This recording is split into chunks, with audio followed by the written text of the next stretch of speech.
हम लोग हम लोग ना बेटा ग्राफ करना चाहते हैं, अलग अलग ग्राफ जो 8th चैप्टर में है, 8th यानी कि मोशन चैप्टर में है।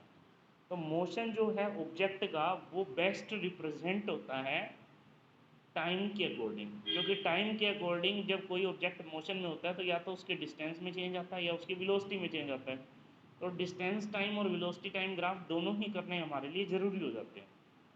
डिस्टेंस और वेलोसिटी को जब हम टाइम के अकॉर्डिंग प्लॉट करते हैं तो डिस्टेंस और वेलोसिटी डिपेंडेंट क्वांटिटी में आते हैं, क्योंकि इनकी वैल्यू टाइम पर डिपेंडेंट करती है, और टाइम एक इंडिपेंडेंट क्वांटिटी है क्योंकि इसकी वैल्यू किसी और चीज़ पर डिपेंड नहीं करती।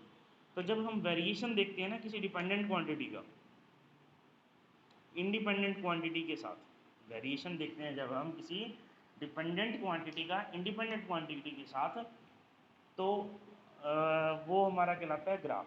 वो हमारा क्या कहलाता है बेटा? ग्राफ। तो हमने यहाँ पर ग्राफ करने हैं बेटा दो टाइप के।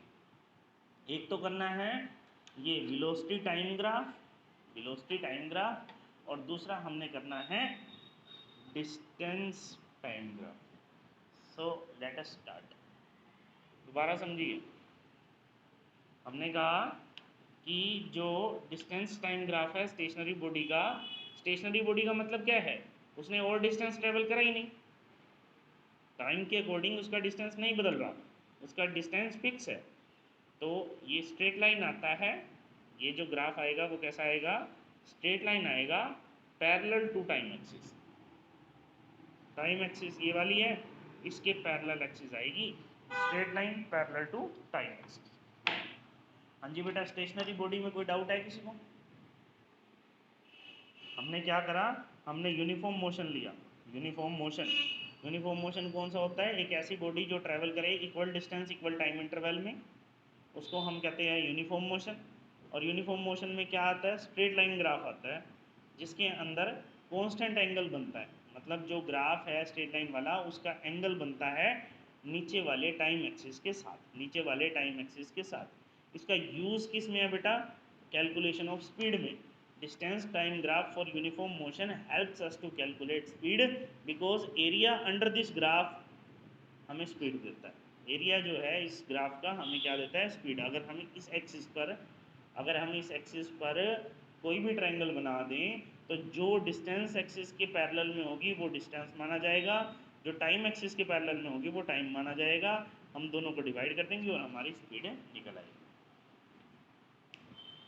हाँ जी बेटा, हमने हमने क्या किया? हमने नॉन यूनिफॉर्म मोशन लिया। हमने क्या लिया बेटा?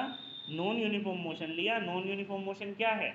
अगर एक बॉडी ट्रैवल कर रही है अनइक्वल डिस्टेंसेस, एक बॉडी ट्रैवल कर रही है अनइक्वल डिस्टेंस, वो भी इक्वल टाइम इंटरवल में।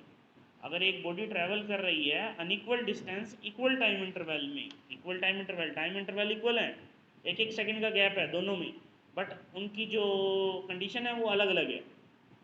तो पहले 2 का स्पीड था, फिर 4 का हुआ, फिर 6 का हुआ, या कह लो कि भाई 5 का हुआ, फिर 7 का हुआ, फिर 9 का हुआ। तो अनइक्वल है, बराबर बराबर का टाइम इंटरवल नहीं है स्पीड के चेंज में, किसी में ज़्यादा है किसी में कम है। और इसके बाद तो स्पीड ज़्यादा ही हो गई, एक एक सेकंड में मतलब वो 4-4 किलोमीटर जा रही है, स्पीड तेज़ हो गई है एकदम से। तो ये क्या है बेटा? इंक्रीजिंग स्लोप वाला। ये क्या है? Distance time graph for increasing slope. समझ में आई है बेटा बात आपको? हाँ जी, सभी को आ गई है।